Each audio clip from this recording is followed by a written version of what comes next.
Hello my dear students, ಹೇಗಿದ್ದೀರಾ ಮಕ್ಕಳೇ? Welcome to Pallavi tutorials. ಮಕ್ಕಳೇ, ಈ ಒಂದು ವಿಡಿಯೋದಲ್ಲಿ ಸೆಕೆಂಡ್ PUC ಅರ್ಥಶಾಸ್ತ್ರಕ್ಕೆ ಸಂಬಂಧಪಟ್ಟಾಗೆ ಪ್ರಿಪರೇಟರಿ ಪೇಪರ್ 1 ಏನಿದೆ ಅದಕ್ಕೆ ಆನ್ಸರ್ನ ಹೇಳ್ತಾ ಇದ್ದೀನಿ.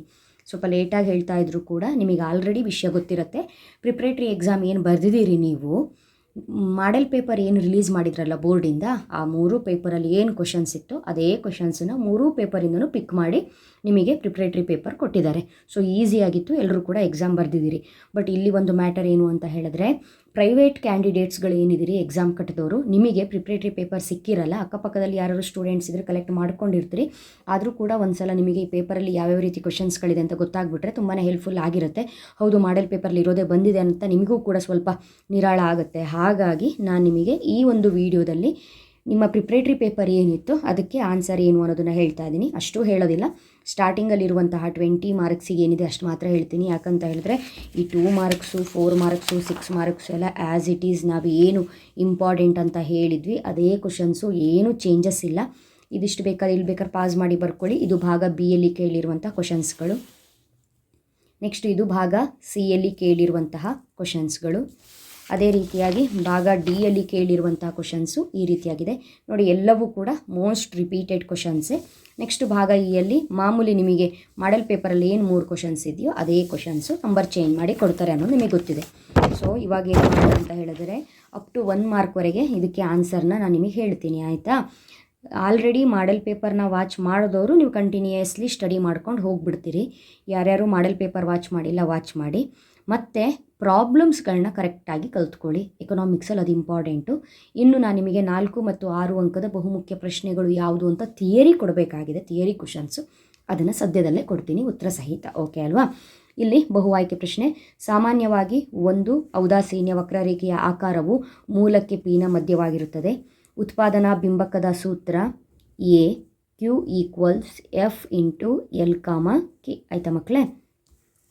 ನೆಕ್ಸ್ಟು, ಒಬ್ಬ ಪುಸ್ತಕ ಮಾರಾಟಗಾರನು ಪ್ರತಿಯೊಂದಕ್ಕೆ ಬೆಲೆ Rs20ರಂತೆ 40 ಪುಸ್ತಕಗಳನ್ನು ಮಾರಾಟ ಮಾಡುತ್ತಾನೆ. ಮಾರಾಟಗಾರನ ಒಟ್ಟು ಆದಾಯ ಬೆಲೆ ಎಷ್ಟು?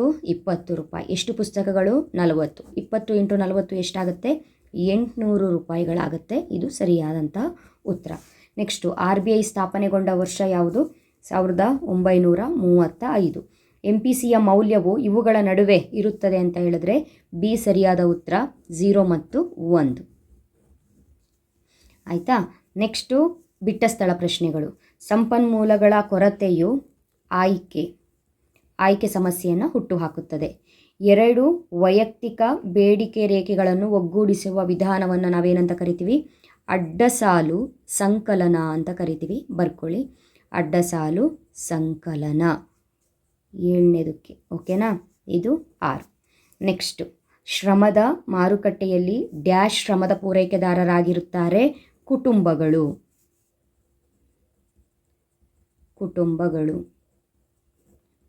ನೆಕ್ಸ್ಟು, ಒಂದು ಉದ್ಯಮ ಘಟಕವು ಮಾಡಿದ ನಿವ್ವಳ ಕೊಡುಗೆಯನ್ನು ಅದರ ಡ್ಯಾಶ್ ಎನ್ನುತ್ತೇವೆ? ಮೌಲ್ಯವರ್ಧನೆ.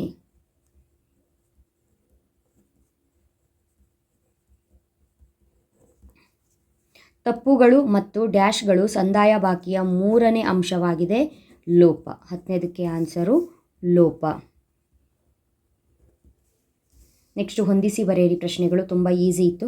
ಬೇಡಿಕೆ ರೇಖೆ ಕೆಳಮುಖ ಇಳಿಜಾರು, ಸಾಮಾನ್ಯ ಲಾಭ ಶೂನ್ಯ ಲಾಭ, ಶ್ರಮ ಕೂಲಿ, ಕಚ್ಚಾ ಸರಕು ಸರಿಯಾದ ಉತ್ತರ, ಮಧ್ಯಂತರ ಸರಕು, ನಿರ್ವಹಣಾ ಹೊಂದಾಣಿಕೆ ಡರ್ಟಿ ಹೊಂದಾಣಿಕೆ. ನೆಕ್ಸ್ಟು, 1 ಅಂಕದ ಪ್ರಶ್ನೆಗಳನ್ನ ಏನೇನು ಕೇಳಿದ್ದಾರೆ ನೋಡಿ. ಉತ್ಪಾದನೆಯ ಅರ್ಥ ನೀಡಿ ಅಂತ ಕೇಳಿದ್ದಾರೆ. ಉತ್ಪಾದನೆಯ ಅರ್ಥ ಲಭ್ಯವಿರುವ ಸಂಪನ್ಮೂಲಗಳನ್ನು ಬಳಸಿಕೊಂಡು ಸರಕು ಮತ್ತು ಸೇವೆಗಳನ್ನು ಸಿದ್ಧಪಡಿಸುವ ಪ್ರಕ್ರಿಯೆಯನ್ನು ಉತ್ಪಾದನೆ ಎನ್ನುತ್ತಾರೆ. ತಂತ್ರಜ್ಞಾನದ ಪ್ರಗತಿಯಿಂದ ಉದ್ಯಮ ಘಟಕದ ಪೂರೈಕೆ ರೇಖೆಯು ಯಾವ ಕಡೆಗೆ ಪಲ್ಲಟಗೊಳ್ಳುತ್ತದೆ? ತಂತ್ರಜ್ಞಾನದ ಪ್ರಗತಿಯಿಂದ ಪೂರೈಕೆ ರೇಖೆಯು ಬಲಕ್ಕೆ ಪಲ್ಲಟಗೊಳ್ಳುತ್ತದೆ. ನೆಕ್ಸ್ಟು, ಆ್ಯಡಮ್ ಸ್ಮಿತ್ ರವರ ಪ್ರಸಿದ್ಧ ಕೃತಿ ಕೇಳಿದರೆ. ಆ್ಯಡಮ್ ಸ್ಮಿತ್ ರವರ ಪ್ರಸಿದ್ಧ ಕೃತಿ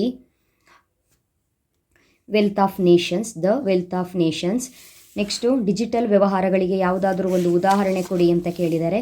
ಯಾವುದಾದ್ರೂ ಬರೀಬಹುದು, ಗೂಗಲ್ ಪೇ, ಫೋನ್ಪೇ ಅಥವಾ UPI ಬರೀರಿ.